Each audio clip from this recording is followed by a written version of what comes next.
Hello जय श्री कृष्ण। केम छो? मजामां ने? फरी पाछो आपणो एक बायोलॉजीनो नवो लेक्चर આપણે સ્ટાર્ટ કરીએ। લાસ્ટ લેક્ચરની અંદર આપણે ક્લોનિંગ જગ્યાઓ વિશે વાત કરતા હતા।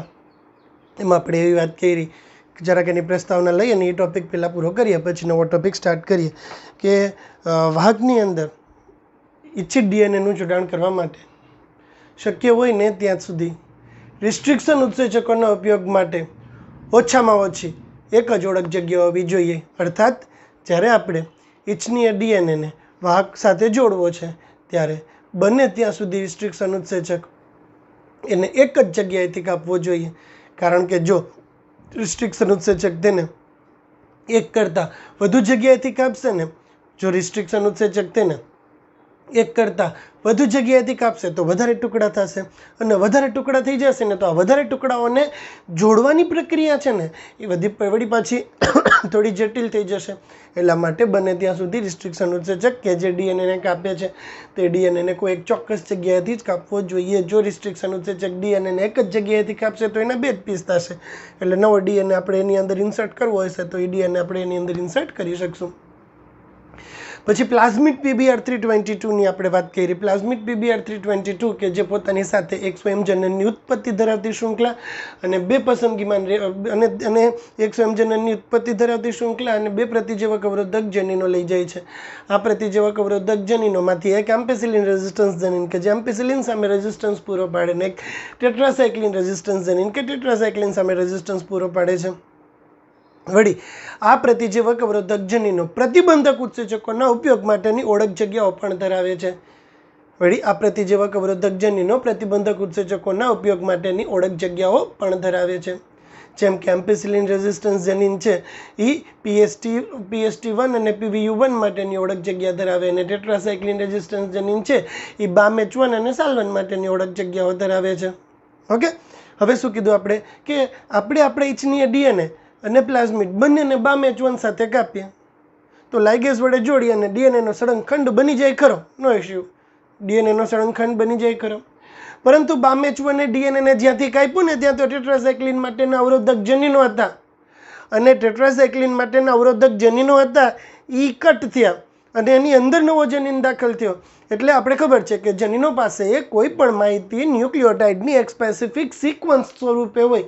क्या स्वरूपे हुई? जनीनों पास कोई भी माहिती न्यूक्लियोटाइड ની એક સ્પેસિફિક સિક્વન્સ સ્વરૂપે હોય। આ એક સિક્વન્સ હતી એ તોડી અને એની અંદર આપણે નવો ડીએનએ કટ કર્યો। આ એક ડીએનએ હતો, બરાબર, આ ડીએનએ ને તોડી અને આપણે નવો ડીએનએ ઇન્ડ્યુસ કર્યો એની અંદર।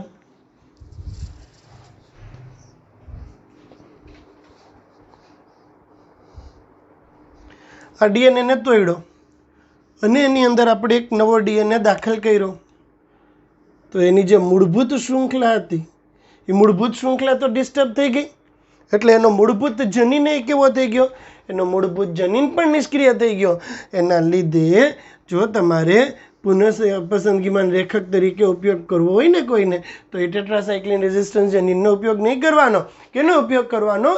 એમ્પેસિલિન રેઝિસ્ટન્સ જનીનનો ઉપયોગ કરવાનો। હવે આપણે પુનઃસંયોજિત થયેલા ઘટકોને પુનઃસંયોજિત ન થયેલા ઘટકોથી કેવી રીતે અલગ કરી શકીએ છીએ?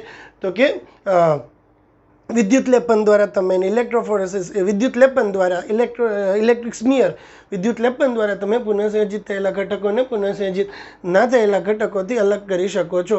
કેવી રીતે અલગ કરી શકો છો? તો કે આપણે થોડાક બેક્ટેરિયા છે જે પ્લેટની અંદર બેક્ટેરિયા ગ્રો કરેલા છે એ પ્લેટની અંદરથી થોડાક બેક્ટેરિયા લેવાના, એને એમ્પિસિલિન ધરાવતા માધ્યમમાં પણ ઉછેરવાના, ટેટ્રાસાયક્લિન ધરાવતા માધ્યમમાં પણ ઉછેરવાના। કેની અંદર ઉછેરવાના? એને એમ્પિસિલિન ધરાવતા માધ્યમમાં પણ ઉછેરવાના, ટેટ્રાસાયક્લિન ધરાવતા માધ્યમમાં પણ ઉછેરવાના। ચેક શું કરવાનું? આપણે ચેક કરવાનું કે જો એક બેક્ટેરિયા બંને માધ્યમમાં ઉછેર પામે છે ને તો એ પુનઃસંયોજિત થયેલા નથી, પરંતુ જો કોઈ બેક્ટેરિયા એમ્પિસિલિન ધરાવતા માધ્યમમાં ઉછેર પામે, ટેટ્રાસાયક્લિન ધરાવતા માધ્યમમાં ઉછેર ન પામે, તો એનો અર્થ એવો થયો કે આ બેક્ટેરિયા પુનઃસંયોજિત થયેલા છે। તો આ પ્રકારે બે જનીન આપણે જે બે પ્રતિજેવક અવરોધક જનીન દાખલ કર્યા હતા એમાંથી એક જનીન એવો છે કે જેમાં તમે વિદેશી ડીએનએ દાખલ કરો છો, અને બીજો જનીન એવો છે કે જેની અંદર કે જેનો ઉપયોગ આપણે પસંદગીમાન રેખક તરીકે કરીએ છીએ। તો આ પ્રકારે એક ઇચ્છનીય ડીએનએની આપણે નવા કોષની અંદર દાખલે કરી લીધું અને એનું પરીક્ષણ કરી લીધું। ઓકે, હવે થોડુંક આની અંદર આ લાસ્ટ લેક્ચરનું હતું, હવે આજનું આપણે સ્ટાર્ટ કરીએ। આ જ વસ્તુને થોડીક આગળ લઈને જઈએ કે હળદર છે, હળદર તમે જોજો રસોઈ બનાવેલી હોય બરાબર, એની અંદર હળદર નાખ્યું હોય ને તો તમને ખબર પડી જાય કાં તો કે હળદર તો યલો રંગ આપે છે. મરચું નાખ્યું હોય ને તો એ ખબર પડી જાય કાં તો કે મરચાંની અંદર તો રેડ રંગ છે, રાઈટ. તો કોઈ બી શાક છે એની અંદર હળદર નાખી છે ખબર પડી જાય, મરચું નાખ્યું છે ખબર પડી જાય, પણ શાકની અંદર મીઠું નાખ્યું છે કે નહીં એ ખબર પડે. બહારથી જોતાં આપણે ખબર પડે કે શાકમાં મીઠું નાખ્યું છે કે નથી નાખ્યું, તો કે ના, બહારથી જોતાં તો આપણે ખબર ના પડે કે શાકની અંદર મીઠું છે કે નહીં. શું કામ ખબર ના પડી? કારણ કે મીઠાને રંગ જ નથી, બરાબર. હવે જો મીઠાને આપણે કોઈ બી રંગ આપી દઈએ તો, જો આપણે મીઠાને કોઈ બી રંગ આપી દઈએ તો શું થશે? જો આપણે મીઠાને કોઈ બી રંગ આપી દઈશું ને તો એના લીધે, બરાબર, આપણે જો મીઠાને રંગ આપી દીધો ને તો એના લીધે શું થશે?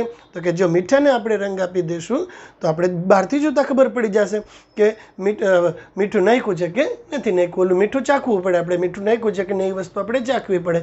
હળદર નાખી છે કે નહીં એના માટે ચાખવું ના પડે, મરચું નાખ્યું છે કે નહીં એના માટે ચાખવું ના પડે, પણ મીઠા માટે ચાખવું પડે. શું કામ ચાખવું પડ્યું?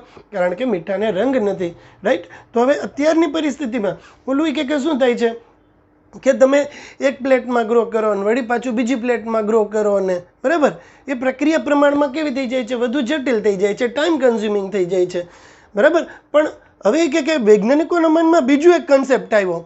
આપણે બહારથી જોતાં જ સીધી ખબર પડી જાય તો કે પુનઃસંયોજન થયું છે કે નહીં કે નથી, આપણે ખબર પડી કે બહારથી જોતાં આ પ્રક્રિયા જે આપણે પાછળથી કરી કે એમાંથી થોડાક બેક્ટેરિયા લેવાના, અગ્ર ધરાવતી પ્લેટ હોય એમાંથી થોડાક બેક્ટેરિયા લેવાના, એને એમ્પિસિલિન ધરાવતા માધ્યમમાં ગ્રો કરવાના. જો આ આપણી પેટ્રી પ્લેટ હોય, ઓકે, આવી પેટ્રી પ્લેટ હોય, એની અંદર આ પ્રકારે બેક્ટેરિયાના તમને સ્મિયર જોવા મળે.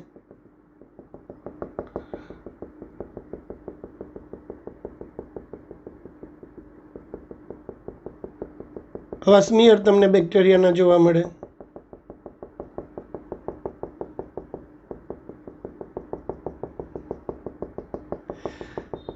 ઓકે, હવે આપણે ચેક કરવું છે કે પુનઃસંયોજન થયું છે કે નથી થયું. તો એના માટે આપણે શું કરશું?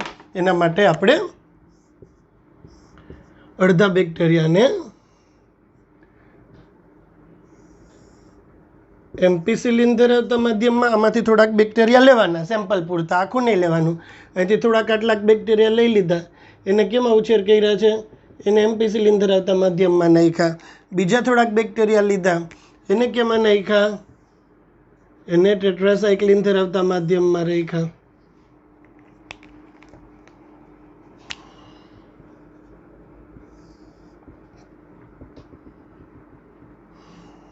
આ કયું માધ્યમ છે? ટેટ્રાસાયક્લિન ધરાવતું માધ્યમ છે. એમ્પિસિલિન ધરાવતા માધ્યમમાં કેટલાક બેક્ટેરિયાને રાખ્યા, ટેટ્રાસાયક્લિન ધરાવતા માધ્યમમાં બેક્ટેરિયાને રાખ્યા. એમ્પિસિલિન ધરાવતા માધ્યમમાં જેટલા બેક્ટેરિયા આપણે નાખ્યા હતા ને એના કરતાં બેક્ટેરિયા વધી ગયા. ઇટ મીન્સ પુનઃસંયોજન થઈ ગયું છે. ટેટ્રાસાયક્લિન ધરાવતા માધ્યમમાં બેક્ટેરિયા નાખ્યા હતા ને આપણે, એ બેક્ટેરિયા હતા ને એ બધા મરી ગયા, બરાબર. એ બેક્ટેરિયા હતા ને એ પણ મરી ગયા. તો આ શું દર્શાવે છે કે આ પુનઃસંયોજન થઈ ગયું છે, બરાબર. પુનઃસંયોજન નથી થયું. જો ના થયું હોત આ બેક્ટેરિયા આ પ્લેટની અંદર, જો પુનઃસંયોજનની પ્રક્રિયા ના થઈ હોત તો બેયમાં ગ્રો કરત. આમાં ટેટ્રાસાયક્લિનમાં હતા ને બધા મરી ગયા અને આમાં એની સંખ્યા વધી ગઈ, જે વસ્તુ દર્શાવે છે કે પુનઃસંયોજનની પ્રક્રિયા થઈ ગઈ. હવે કહેવાની વસ્તુ આપણે એ છે કે આ કરવું તો પડ્યું ને, આ કરી આ પ્રક્રિયા ત્યારે ખબર પડી કે પુનઃસંયોજન થયું છે કે પુનઃસંયોજન થયું નથી. ક્યારે ખબર પડી? જો આ કર્યું ને તો. હવે વૈજ્ઞાનિકોના મનમાં કંઈક એવો પ્રશ્ન આવ્યો કે આપણે કંઈક એવું વિચારીએ તો કે આ પ્રોસેસ કરવી જ ના પડે, આખી પ્રક્રિયા જ કટ થઈ જાય, અહીંથી જ આપણે સીધું ખબર પડી જાય પુનઃસંયોજન થયું છે કે નથી થયું. તો એના માટેનો કન્સેપ્ટ શું વિચાર્યો? એના માટેનો કન્સેપ્ટ કંઈક એવો વિચાર્યો કે આપણે છે ને આ પુનઃસંયોજિત થયેલા બેક્ટેરિયા હોય ને એને જ્યારે આપણે પુનઃસંયોજન કરીએ છીએ ને ત્યારે કોઈ બી રંગસર્જક પદાર્થ એની અંદર ઇન્ટ્રોડ્યુસ કરી દઈએ. શું ઇન્ટ્રોડ્યુસ કરી દઈએ? એવું જનીન ઇન્ટ્રોડ્યુસ કરીએ ને એની અંદર કે જેના લીધે રંગસર્જક પદાર્થોની હાજરીમાં, જોજો, આપણે એની પુનઃસંયોજિત કરતા બેક્ટેરિયાની અંદર આપણે રંગસર્જક પદાર્થો જો ઇન્ટ્રોડ્યુસ કરી દઈશું ને તો રંગસર્જક પદાર્થોની હાજરી કે ગેરહાજરીના આધારે આપણે નક્કી કરી શકશું કે પુનઃસંયોજનની પ્રક્રિયા થઈ છે કે નહીં. કેના આધારે નક્કી કરી શકશું? રંગસર્જક પદાર્થોની હાજરી કે ગેરહાજરીના આધારે રંગસર્જક પદાર્થો આપણે દાખલ કરી દઈએ તો રંગસર્જક પદાર્થ છે એ તમને કલર ચેન્જ આપશે. કલર ચેન્જ આપશે ને તો અહીંથી જ તમને ખબર પડી ગઈ કે પુનઃસંયોજન થયું છે કે નથી થયું. આ પ્રક્રિયા આખી સ્કીપ જ થઈ ગઈ, આ કેન્સલ જ થઈ ગઈ આખી પ્રક્રિયા. તો આ માધ્યમ કાંઈ ઇઝી નથી આ વસ્તુ. માધ્યમ બનાવવું પડે, એના માટે આખી સ્ટરાઇલ કન્ડિશન ક્રિએટ કરવી પડે. આ બહુ ટાઈમ કન્ઝ્યુમિંગ પ્રક્રિયા છે. એટલા માટે વૈજ્ઞાનિકોના મનમાં એવો પ્રશ્ન આવ્યો કે આપણે જ્યારે પુનઃસંયોજિત ડીએનએ બનાવીએ છીએ ત્યારે જ એની અંદર કોઈ બી એક કલરિંગ એજન્ટ રંગસર્જક પદાર્થ ઇન્ટ્રોડ્યુસ કરી દઈએ. રંગસર્જક પદાર્થ એની અંદર ઇન્ટ્રોડ્યુસ કરી દેવામાં આવશે. જો એની અંદર રંગસર્જક પદાર્થની હાજરી દઈ દેવામાં આવશે તો અહીંયા કલર ચેન્જને આધારે જ તમે નક્કી કરી લેશો કે પુનઃસંયોજન થયું છે કે નહીં. આ પ્રક્રિયા દાખલ કરવી જ નહીં પડે. એક એક્ઝામ્પલ આપું તમને કે એક ઉત્સેચક છે બીટા ગેલેક્ટોસાઇડેઝ. આ બીટા ગેલેક્ટોસાઇડેઝ ઉત્સેચક ઉત્પન્ન કરતું જનીન, બીટા ગેલેક્ટોસાઇડેઝ ઉત્સેચક છે ને એ ભૂરા રંગની વસાહત છે. જો આ બીટા ગેલેક્ટોસાઇડેઝ ઉત્સેચક ઉત્પન્ન કરતું જનીન નોર્મલ છે, એક્ટિવેટેડ છે, જો આ બીટા ગેલેક્ટોસાઇડેઝ ઉત્પન્ન કરતું જનીન નોર્મલ છે તો ભૂરા રંગની વસાહત સર્જે, કોલોની. અને બેક્ટેરિયાની કોલોની કહેવાય. જો આ બીટા ગેલેક્ટોસાઇડેઝ ઉત્સેચક ઉત્પન્ન કરતું જનીન સક્રિય છે તો કેવી વસાહત સર્જે છે? એ ભૂરા રંગની વસાહત સર્જે છે. પણ આપણે આપણો ઇચ્છનીય ડીએનએ હતો ને, આ છે સે ફોર એક્ઝામ્પલ બીટા ગેલેક્ટોસાઇડેઝ ઉત્પન્ન કરતું જનીન, એને કટ કરી અને આપણે ઇચ્છનીય ડીએનએ આની અંદર ઇન્સર્ટ કર્યો. આ આપણો ઇચ્છનીય ડીએનએ છે. કેમાં ઇન્ટ્રોડ્યુસ કર્યો? આપણે બીટા ગેલેક્ટોસાઇડેઝ ઉત્સેચક ઉત્પન્ન કરતા જનીનની અંદર આપણે નવો ડીએનએ દાખલ કર્યો. ઓકે, આપણો ઇચ્છનીય ડીએનએ.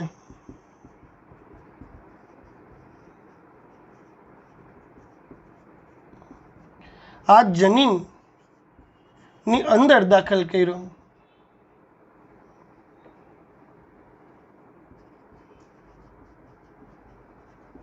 આપણો ઇચ્છનીય ડીએનએ ક્યાં ઇન્ટ્રોડ્યુસ કર્યો? આપણે આ જનીનની અંદર દાખલ કર્યો.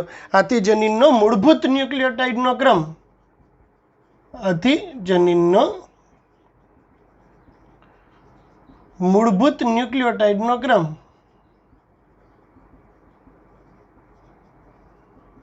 ખલેલ પામે. તેને શું કહેવાય? તેને નિવેશી નિષ્ક્રિયતા કહેવામાં આવે છે. બરાબર? ખલેલ પામે એટલે જનીન નિષ્ક્રિય બને. પહેલાં હું એમ કહી દઉં કે મૂળભૂત ડીએનએનો જે ન્યુક્લિયો ખંડ હતો એ મૂળભૂત ડીએનએનો ખંડ છે એ ન્યુક્લિયોટાઇડનો ક્રમ ખલેલ પામે છે, ડિસ્ટર્બ થાય છે. એના લીધે જનીન નિષ્ક્રિય બને. જનીન નિષ્ક્રિય બને. આમ કોઈ બી જનીનની અંદર કોઈ બી નવો જનીન ઇન્ટ્રોડ્યુસ કરવામાં આવે એના લીધે એ જનીનની અંદર આવેલો ન્યુક્લિયોટાઇડનો જે મૂળભૂત ક્રમ હતો એ ખલેલ પામે છે. એના લીધે જનીન નિષ્ક્રિય બને છે. આ બાબત નિવેશી નિષ્ક્રિયતા કહેવામાં આવે છે, જેને નિવેશી આ પૂછાય. જો આપણે નિવેશી નિષ્ક્રિયતા એટલે શું? તો કે કોઈ બી એક જનીનની અંદર જ્યારે બીજો નવો જનીન દાખલ કરવામાં આવે છે ત્યારે જનીનનો જે મૂળભૂત સિક્વન્સ હતી ને જનીનની એ મૂળભૂત સિક્વન્સ ડિસ્ટર્બ થઈ જાય છે. મૂળભૂત સિક્વન્સ ડિસ્ટર્બ થઈ જાય છે એના લીધે જનીન નિષ્ક્રિય બને છે. આ બાબતને નિવેશી નિષ્ક્રિયતા તરીકે ઓળખવામાં આવે છે. અને જ્યારે નિવેશી નિષ્ક્રિયતા થઈ જાય છે ત્યારે જો બીટા ગેલેક્ટોસાઇડેઝ ઉત્સેચકની ગેરહાજરી હશે ને, જનીન નિષ્ક્રિય થઈ ગયો. આથી બીટા ગેલેક્ટોસાઇડેઝ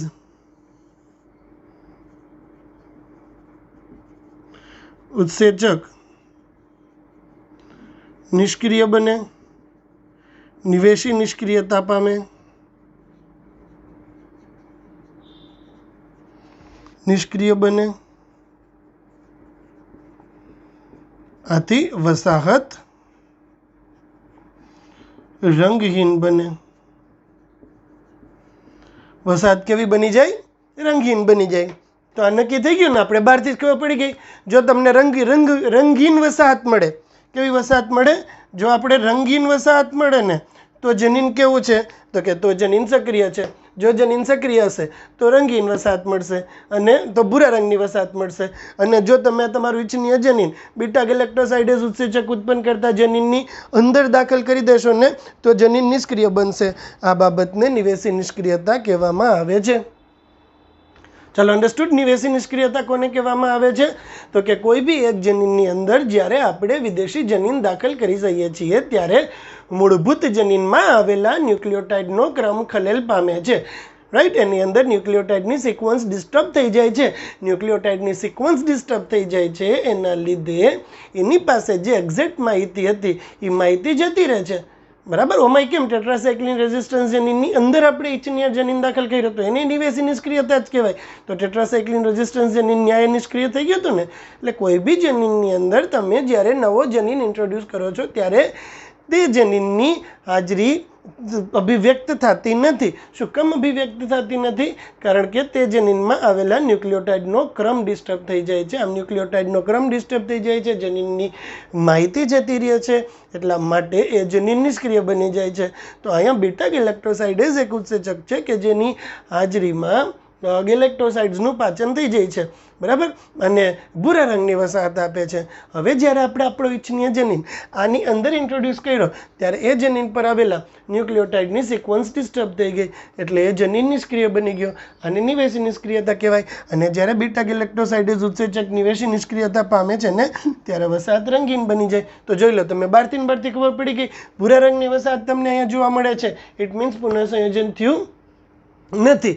પણ જો કલરલેસ વસાહત તમને અહીં જોવા મળે, ઇટ મીન્સ પુનઃસંયોજન થયું છે. તો આ પ્રક્રિયા આખી સ્કીપ થઈ ગઈ.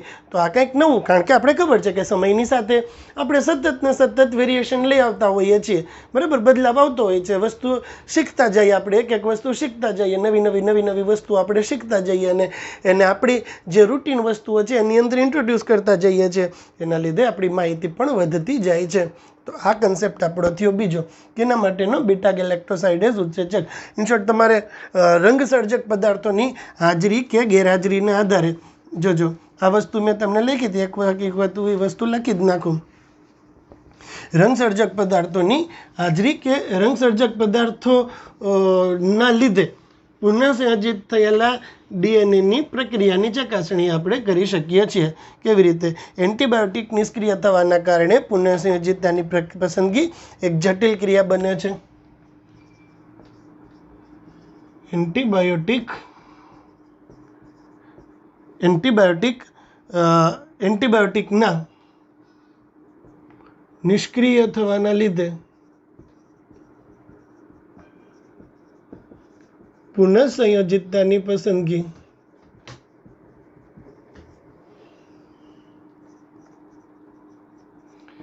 એક જટિલ પ્રક્રિયા બને છે.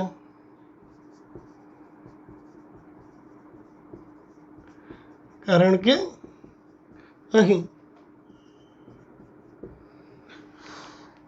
કે અહીં જુદા જુદા એન્ટીબાયોટિક્સ ધરાવતી પ્લેટ્સમાં,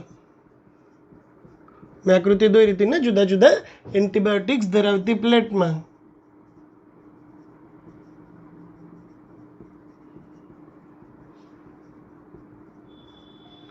જનીનોને, સૂક્ષ્મજીવોને એકી સાથે ઉછેરવામાં આવે છે.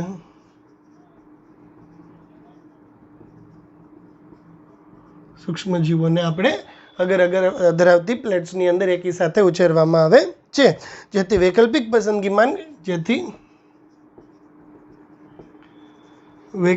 પસંદગીમાન રેખક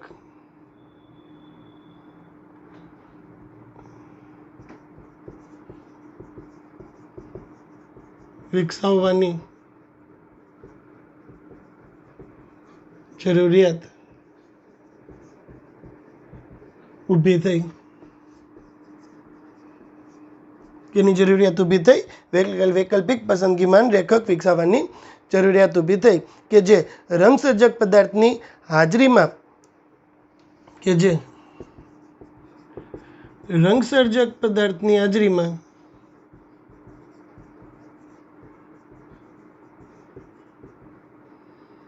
પુનઃસંયોજિત થયેલા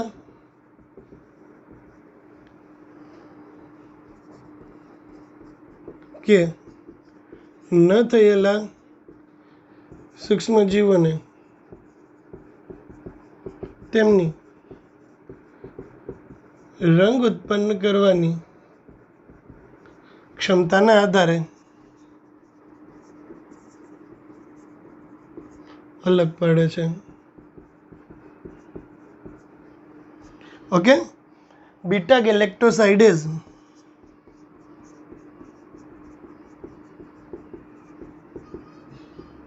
કે જે એક ઉત્સેચક છે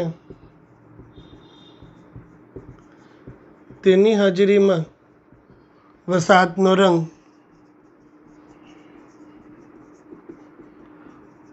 ભૂરો બને છે.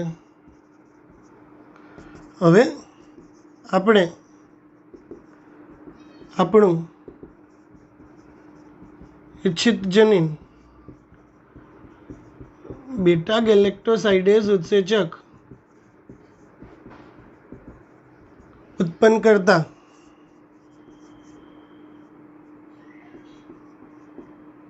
જનીનમાં દાખલ કરીએ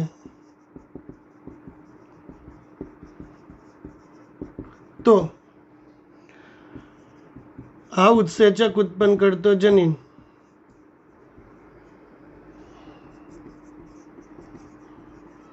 નિષ્ક્રિય બને છે.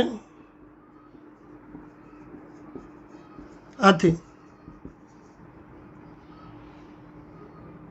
નિષ્ક્રિય બને છે, આથી નહીં, પહેલાં નિષ્ક્રિય બને છે. આ બાબતને નિવેશી નિષ્ક્રિયતા કહે છે.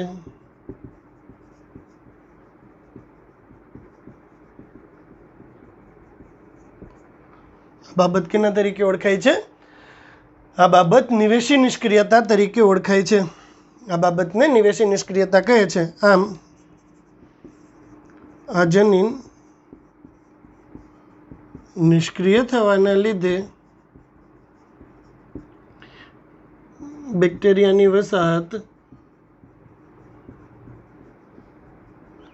રંગહીન બને છે. તો આમ તમે રંગસર્જક પદાર્થોની હાજરી આ પ્રકારે રંગ ઉત્પન્ન કરતી નથી, જેના લીધે પુનઃસંયોજિત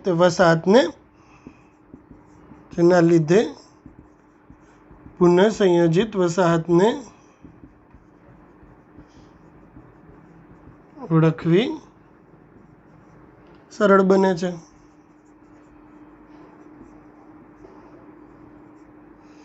આ પ્રકારે પુનઃસંયોજન થયું છે કે નહીં એ વસ્તુને તમે બહારથી જોતા નક્કી કરી શકો છો કે પ્રક્રિયા પુનઃસંયોજન પામી છે કે નહીં. ચાલો, આ પ્રશ્ન રેડી, 2 માર્ક્સનો પ્રશ્ન બને.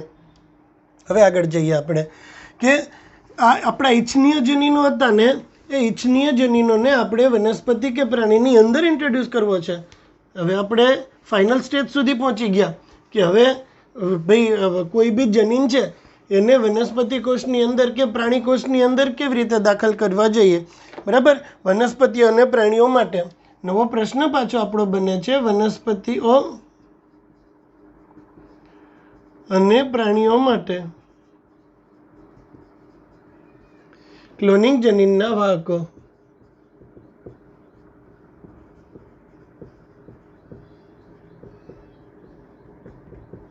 વનસ્પતિ અને પ્રાણી માટે ક્લોનિંગ જનીનના વાહકો સમજાવો. આપણો ઇચ્છનીય જનીન હતો ને, ઇચ્છનીય જનીનને હવે કેની અંદર દાખલ કરવો છે? તો કે આપણો જે ઇચ્છનીય જનીન હતો ને, એ ઇચ્છનીય જનીનને હવે આપણે આપણા ઇચ્છનીય જનીનને કેની અંદર ઇન્ટ્રોડ્યુસ કરવો છે? હવે આપણે આપણા ઇચ્છનીય જનીનને ક્લોનિંગ વાહક તરીકે નવા જનીનની અંદર ઇન્ટ્રોડ્યુસ કરવું છે. વનસ્પતિઓ અને પ્રાણીઓ માટે ક્લોનિંગ જનીનના વાહકો.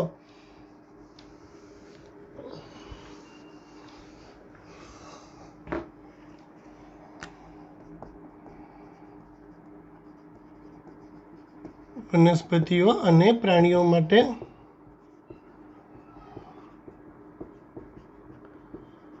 ક્લોનિંગ જનીનના વાહકો. હવે આપણે જનીનોને વનસ્પતિ કોષ કે પ્રાણી કોષની અંદર દાખલ કરતા આપણા ઈચ્છનીય જનીનોને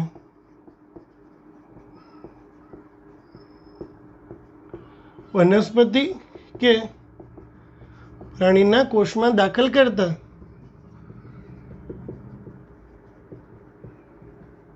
દાખલ કરવાનું આપણે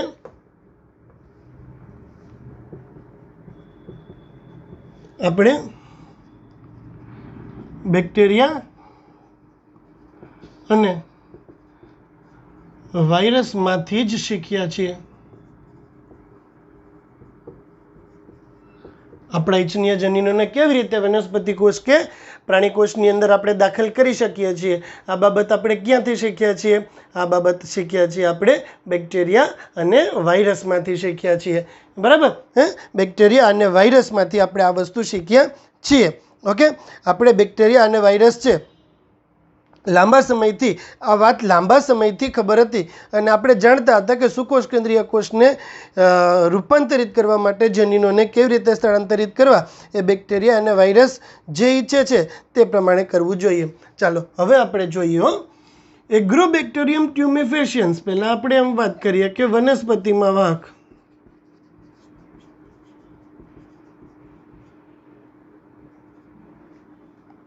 પછી આપણે વાત કરશું પ્રાણીઓમાં વાહક.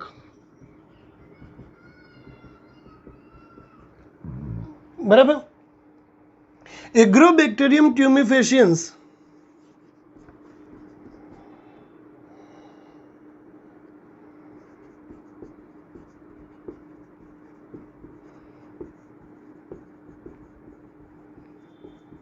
એ છે ને દ્વિદળી વનસ્પતિમાં ગાંઠ પેરતું પ્લાઝમિડ છે.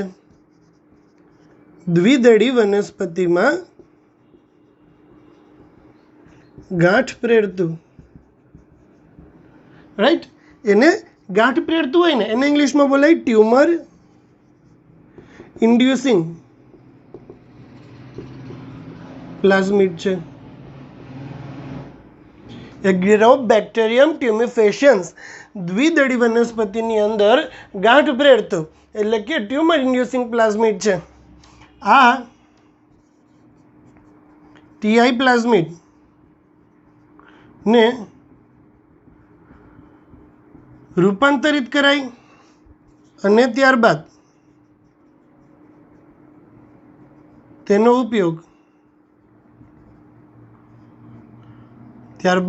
તેનો ઉપયોગ વનસ્પતિ કોષમાં ઇચ્છિત જનીનોનું વાહક માટે કરાય.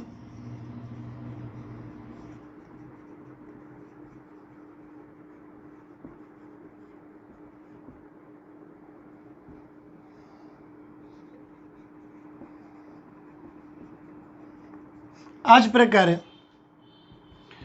રિટ્રોવાયરસ પ્રાણીઓમાં કેન્સર પેદા કરતો વાયરસ છે.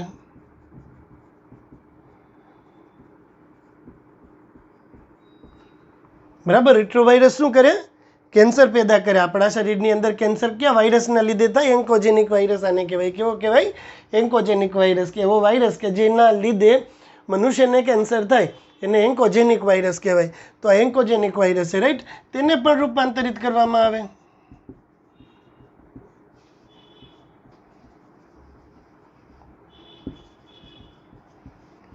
જેથી તે કેન્સર પેદા ન કરે. ત્યારબાદ તેનો ઉપયોગ પ્રાણી કોષમાં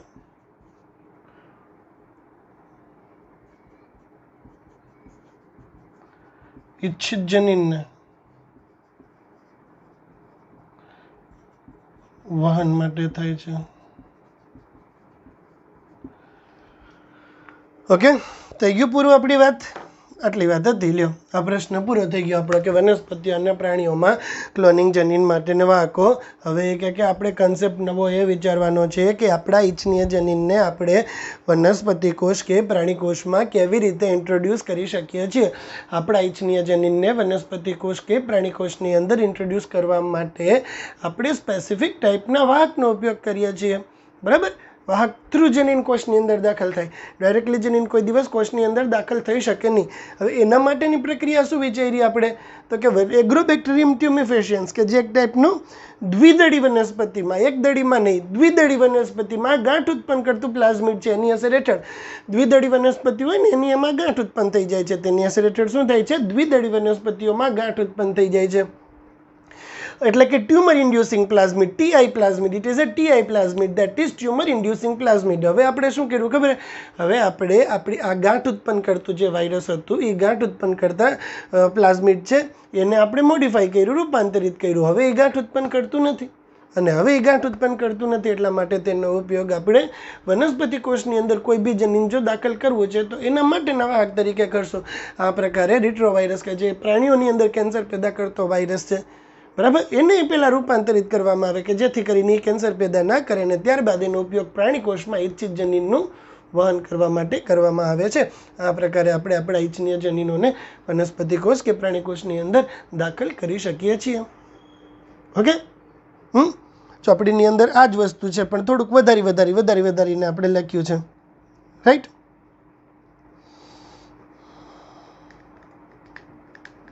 બરાબર. આ પ્રકારે આપણે જ્યારે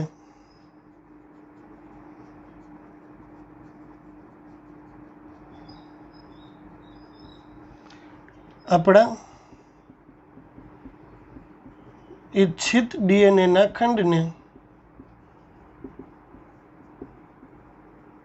વાહક સાથે જોડી દઈએ છીએ ત્યારે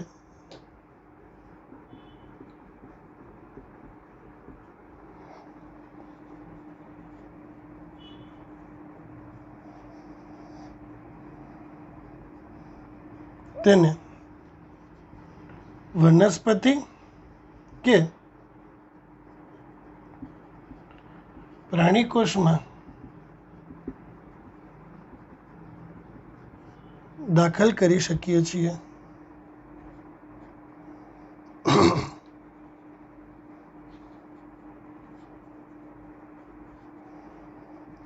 ચલો ડન. તો આ બે પ્રશ્ન આજે આપણે જોયા. એક પસંદગીમાન રેખક વિશે વાત કરી અને બીજી આ જનીન વિશે વાત કરી. રાઈટ. ચાલો વધુ માહિતી માટે ફરી પાછા નવા લેક્ચરમાં મળશું. ત્યાં સુધી ગુડ બાય.